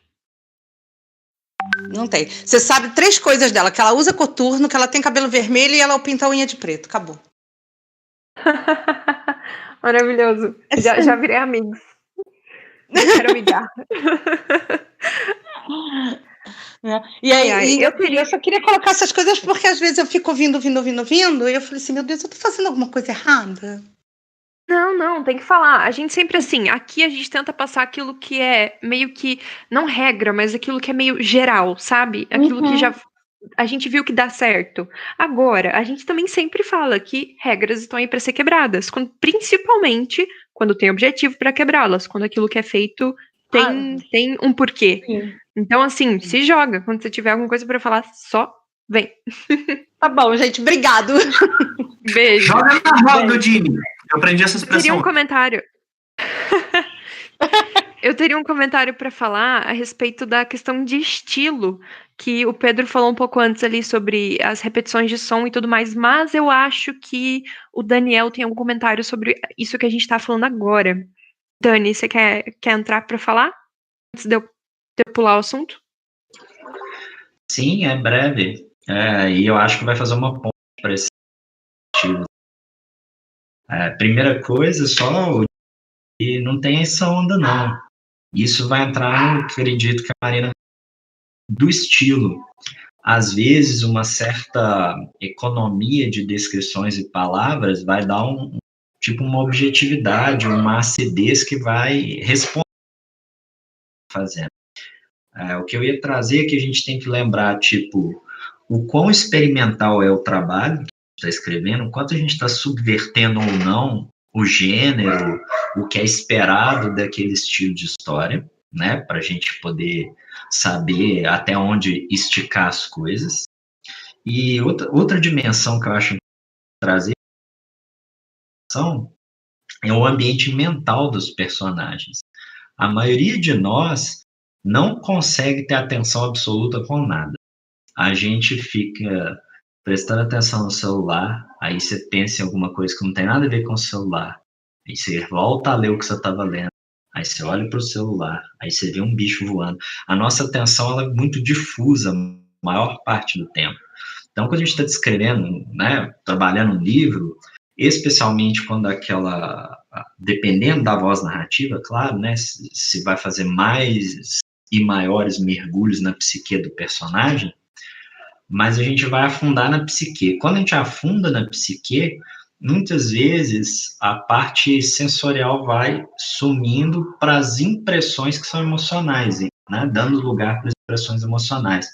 Só que quando a gente passa muito tempo, digamos, seguindo um fluxo mental de um personagem, às vezes é importante trazer eu gosto de chamar de chão duro. Você traz um chão duro para a cena. Por exemplo, pessoas conversando em volta de uma fogueira e você tá a pessoa pensando que a outra fez isso, que aquilo, que não sei o que, isso foi totalmente dentro da chave ali do monomito do personagem, tá trazendo o filtro dele, do comportamento dominante, mas aí em alguma cena se passava em volta de uma fogueira. E eu, pessoalmente, gosto muito de fazer isso com poucas palavras, tipo, colocar uma frase só assim, né? Brasa estalando no fogo. Uf, acabou. Isso intercalando parágrafos, porque essa pequena linha vai fazer um chão duro para resgatar a pessoa de toda aquela jornada na psique do personagem ou em outras derivações, né, que a gente, uma coisa puxa a outra, a gente vê uma cor, lembra de uma música, lembra aquilo, nosso raciocínio é por associação, né? Então, se você vai transportando isso, a tendência é fugir da cena, do lugar real da cena. E aí, de vez em quando, a gente traz esses chão duros que ajudam muito. Aí, voltando no que o Jim estava falando antes, o quanto descrever é muito pessoal, assim. Tem isso, sabe, Jim? Eu não gosto de descrever meus personagens excessivamente. Por exemplo, eu não falo nenhum traço étnico. Ou melhor, quando eu descrevo características físicas, eu as coloco da maneira que fuja o máximo possível de uma associação geral. Porque, mais uma vez, eu estou pensando na subjetividade de quem lê. E aí a pessoa ela vai criar uma imagem mental de acordo com aquelas sensações que ela tem do personagem, porque você vai conhecer esses personagens ao longo da história, pela forma de agir, pelo jeito de pensar. Então, cria essa identidade psíquica que isso também descreve muito bem, né? E, mais uma vez, né, lembrando que isso está na forma de escrever de cada um, isso está não só do autor, mas daquela obra em particular. E, para finalizar, eu ia falar, né, que aí entra no que o Yuri falou, e que a Marina falou também sobre um conto que abre com uma descrição muito longa, uma cena muito longa, é que história, a gente tem que saber, quando está escrevendo, o formato da história. Se a gente vai trabalhar a chave de uma história curta ou um romance, isso interfere na composição de cena drasticamente. Por quê? Se eu não tenho tempo, e isso talvez aí eu acho que até o Vitor possa dar uma contribuição maior, né, falando mesmo realmente daquilo que vai se trabalhar num plano de imagem, mas se o meu tempo de narrativa é mais curto, eu vou otimizar o tempo de narrativa com aquilo que é, de fato, essencial para aquela narrativa. Então, normalmente, histórias curtas, reparem lá naquele conto do Gaiman, que ele fala da lâmpada, né, do gênio da lâmpada. Tem a cena, a descrição ela é muito objetiva no factual da narrativa, com alguns elementos de imersão sensorial, mas simplesmente para não ficar voando na Matrix. Então, quando a gente sabe o formato da história, isso ajuda demais. Isso, lá daquele que é o outro, Pedro, isso aí. Mas, assim, quando a gente sabe o formato da história, isso ajuda, mas, agora fechando, dentro de um romance, é importantíssimo a gente entender o beat do capítulo, né? E o quão rápido a gente vai chegar no beat desse capítulo. Um capítulo cujo beat vai ser pago numa tacada só, sei lá, um capítulo de uma página, de meia página, também não dá tempo de ficar fazendo muita volta e trazendo, né, o bater de asas do mosquito que atravessou a sala, e outros elementos. Então, a gente precisa entender qual é essa jornada até o beat, quantos passos eu vou dar até o beat do capítulo. Quanto mais passos eu tiver, das duas, uma. Ou aquele capítulo contém muitos fatos, tem um encadeamento complexo de ações que vai pagar o beat, ou ele tem uma placidez temporal, assim, as coisas estão acontecendo devagar, e aí, sei lá, vamos supor que a gente está escrevendo um romance de época e o personagem está numa cena que ele está chegando na fazenda da família, né, numa charrete anda devagar, e aí, dependendo da época, dá para se contar muito sobre a unidade temática, sobre aquele lugar, e especialmente sobre o conflito, em uma cena lenta, com muitas características dentro dessa charrete. Então, é lembrar que o propósito da técnica é otimizar e não dificultar. E se a gente, especialmente, começou a usar uma técnica sem saber como ela está otimizando o seu texto, a sua cena, muito provavelmente a gente está usando aquela técnica errada. Tá bom? Mas era isso aí, galera. Se alguém quiser comentar, segue aí. Muito bom, ótima contribuição.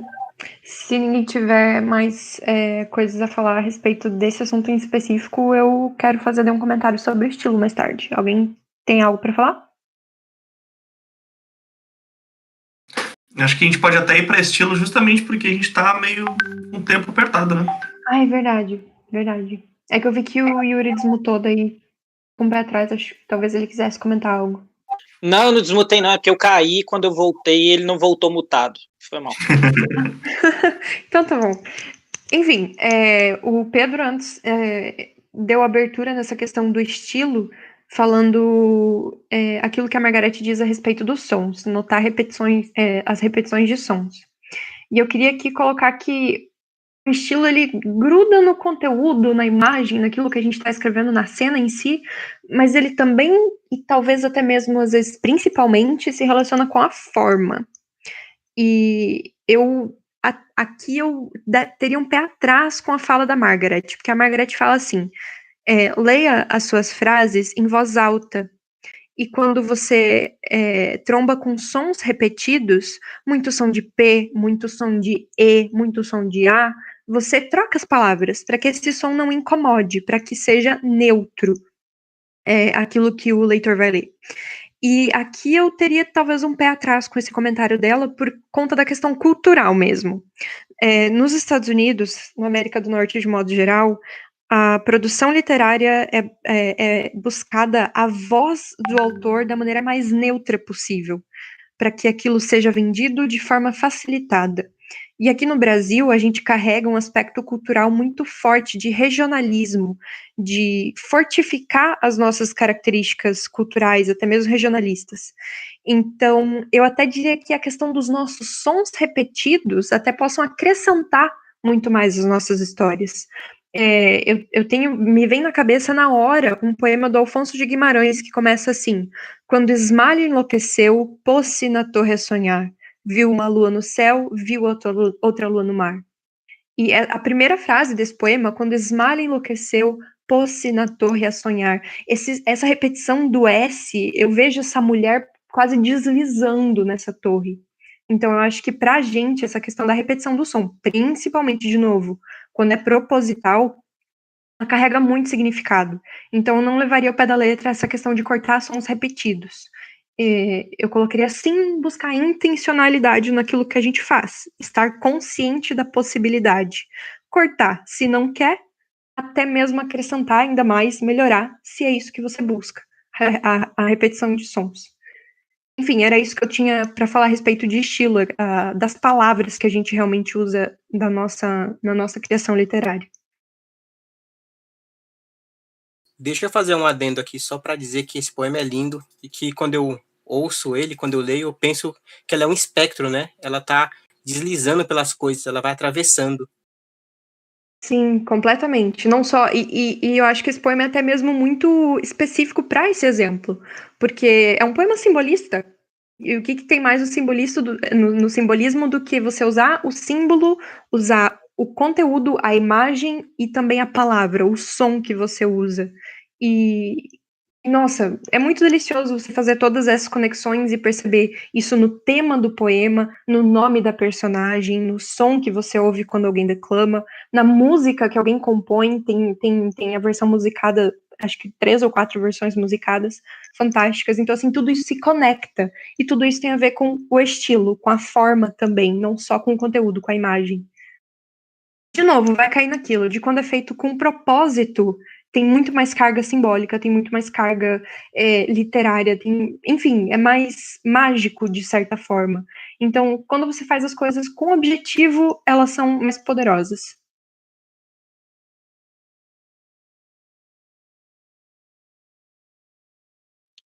Posso falar agora?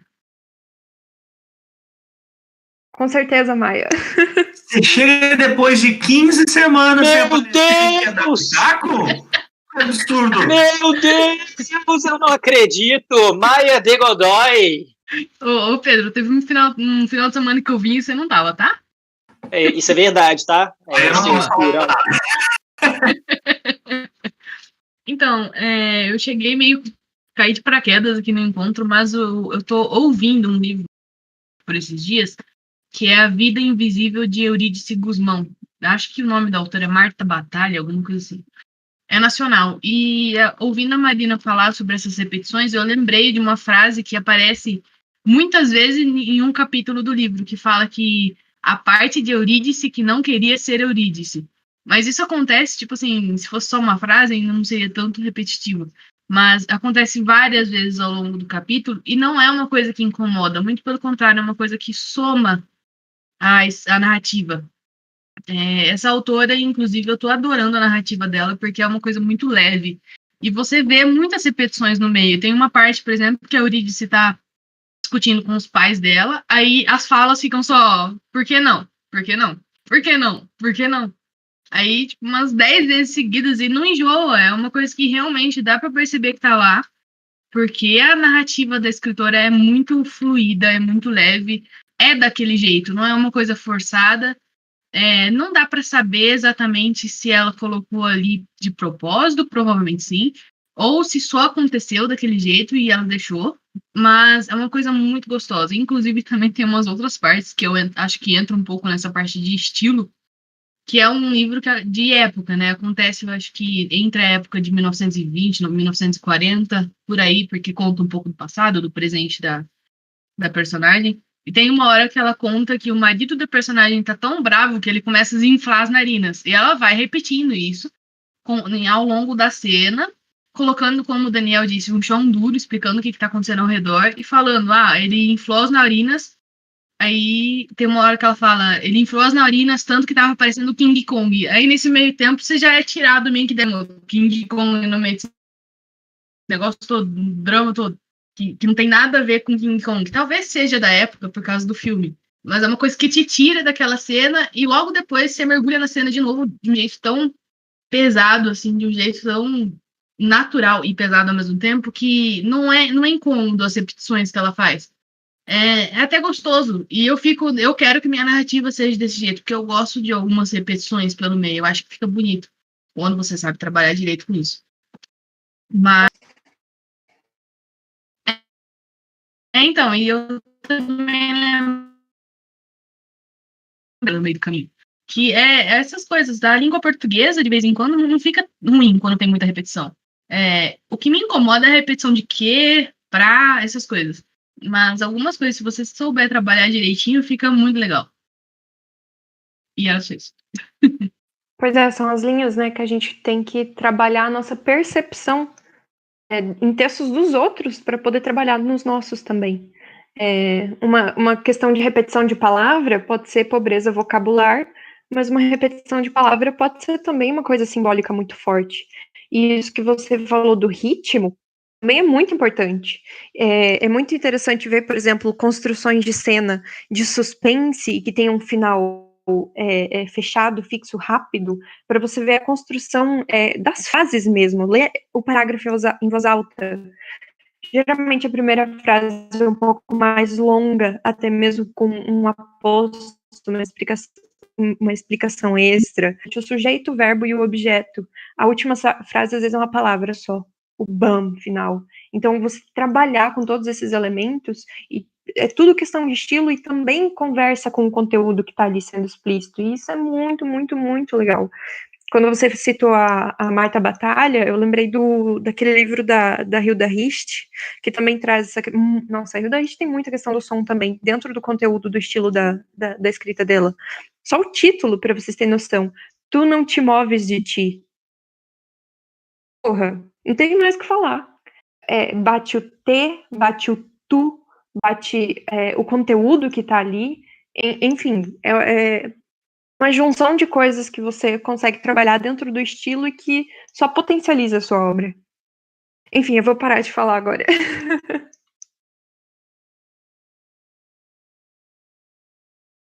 Vai lá, Jay, pode falar. Tá me ouvindo? Sim, pode seguir. Beleza.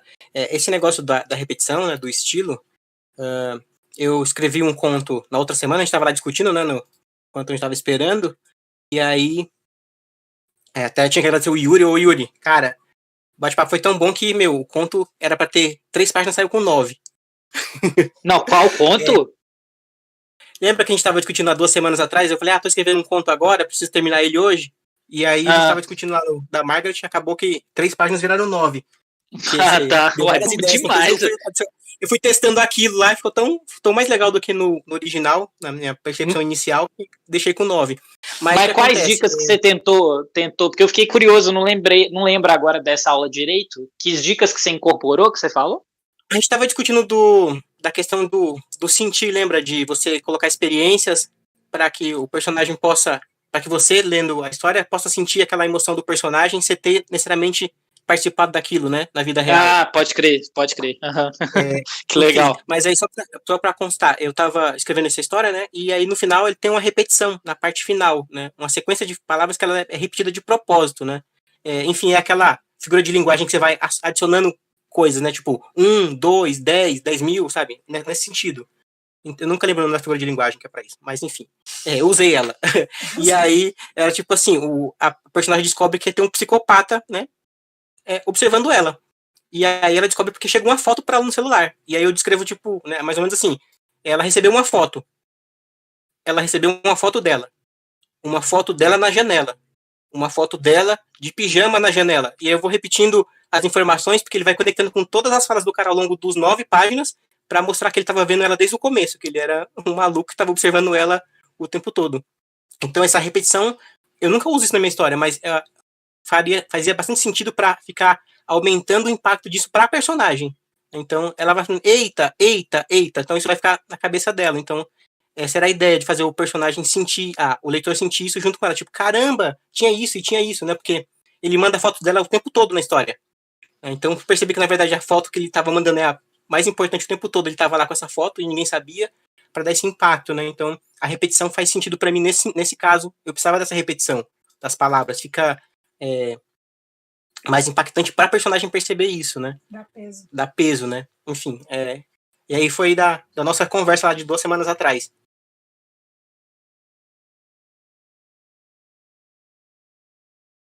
É isso. Foi? Acho que foi. Foi. Eu acho que o nome da figura que eu tava procurando é a anáfora, não é? A repetição tanto de uma palavra específica ou então de alguma estrutura de frase, o tal do e agora, José, o café com pão, café com pão, café com pão. Tipo, no sentido de ir somando, né? De adicionando, é isso mesmo. Muito obrigado, Marina. Nada. Então, beleza. Galera, eu vou ser o chato do rolê e eu vou dizer que acho melhor a gente ir encerrando já, que já é quase 6, tá? Mas acho que a gente conseguiu passar por tudo que tinha que passar hoje, que era principalmente imersão sensorial e um tantinho ali sobre estilo e prosa. Ninão, Yuri, vocês querem comentar mais alguma coisa para encerrar? Só queria pedir desculpa se eu falei demais aí do meio pro final, porque eu sou a doida das palavras. Hoje foi demais, eu tô de saco cheio. Engata estilo, engata simbolismo, engata som e vai andando. Não, semana que vem só tu. Eu não te aguento mais. Bom, eu acho que não tem nada assim muito grande que eu queria contribuir. Na verdade, é só uma experiência pessoal que foi, por muito tempo, para mim, negativa, mas foi negativa porque eu me reconheci nela e porque a pessoa não teve tato para falar dela.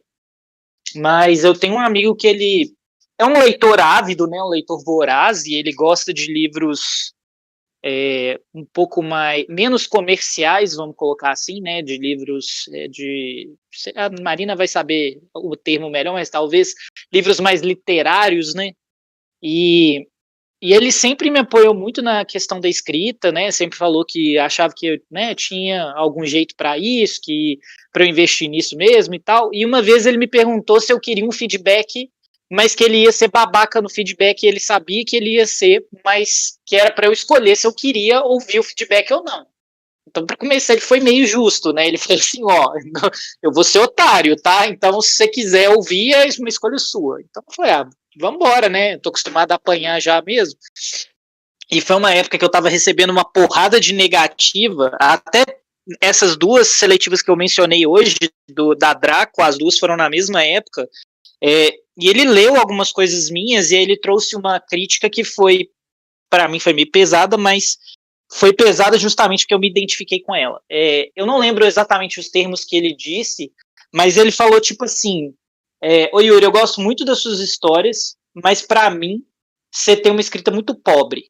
Você escreve de uma forma muito simples, muito... não sei, tipo assim, como se eu não tivesse um bom vocabulário, ou como se eu não tivesse um estilo, e para ser bem honesto, a minha escrita nessa época era uma escrita muito seca mesmo, muito descritiva de factual, assim, sabe? Talvez por não sei, uma influência do Dan Brown, que na época eu lia muito e tudo, e enfim, eu senti na época isso, porque eu percebi que isso não era porque a minha escrita era assim, mas porque eu estava tendo pouco cuidado com os textos que eu estava fazendo, sabe? Tipo, eu estava escrevendo para mandar para as seletivas, eu estava tentando sempre cumprir prazo, e aí para isso tem muito plot para acontecer, e o tempo tá indo e tá correndo, e eu tô tendo que escrever na loucura, enfim. E aí eu percebi que, tipo assim, essa falta de cuidado estava tirando um pouco da alma do meu texto. E ele falou assim, olha, e eu sei que isso não é uma coisa sua, porque eu sei que você sabe escrever de outra forma. Eu já li coisas suas que tinham outras palavras, outro estilo. Eu não sei o que está acontecendo, mas eu sinto que eu estou lendo um livro para um adolescente de 15 anos que tem uma profundidade de um adulto de 30. E que eu acho que talvez você tem que repensar um pouco melhor o seu estilo.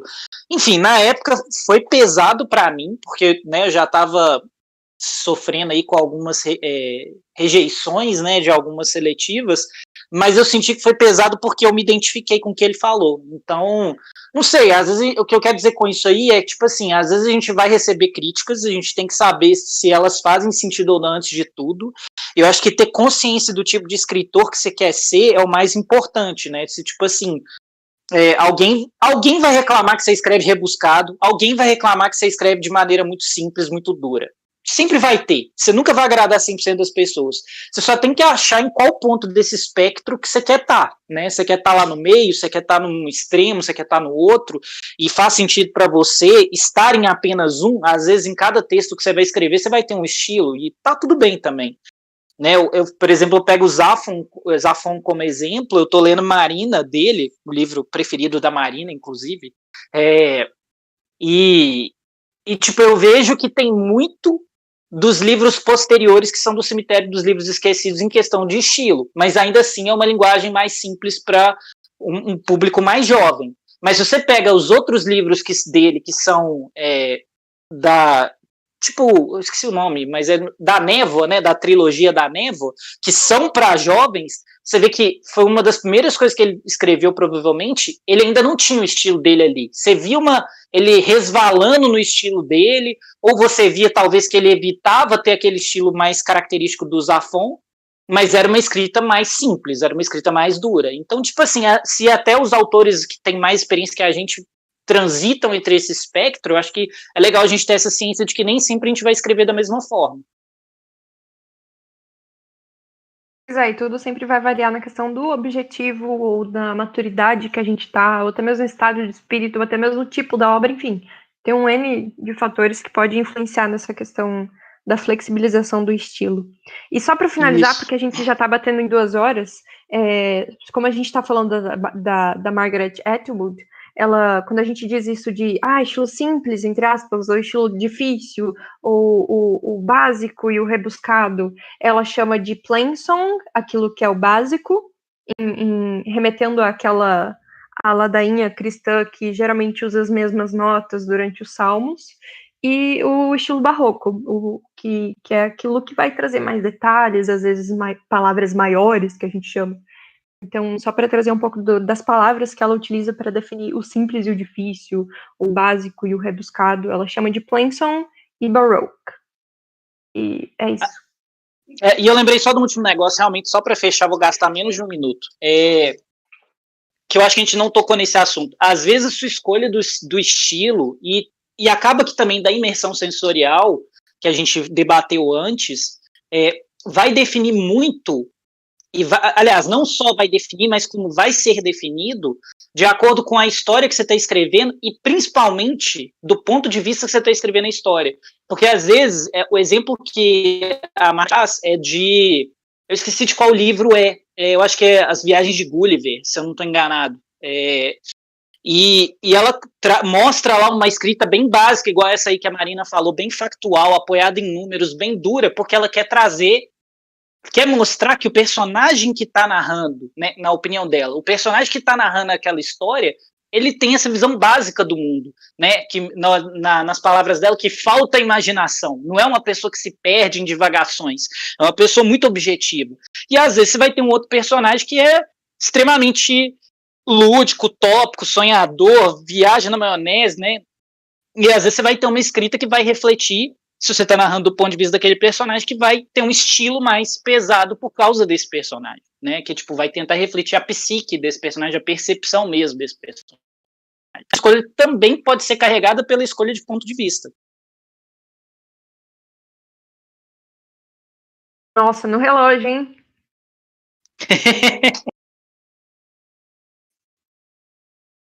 Encerra para nós aí, Pedrão. Desculpa a pressão. Enfim, galera, acho que é isso então. A gente vai se despedindo por aqui. E semana que vem a gente volta com mais 2 tópicos para vocês, tá bom? Beijos, beijos. Obrigado por virem. Beijos. Valeu, galera. Vocês são massa. Falou, Show pessoal. de bola, galera. Até a Semana que próxima. vem, se cuidem. Usem Tchau, máscara. gente. Valeu. Maia! Até novembro, Maia. Ah, eu tento vir semana que vem.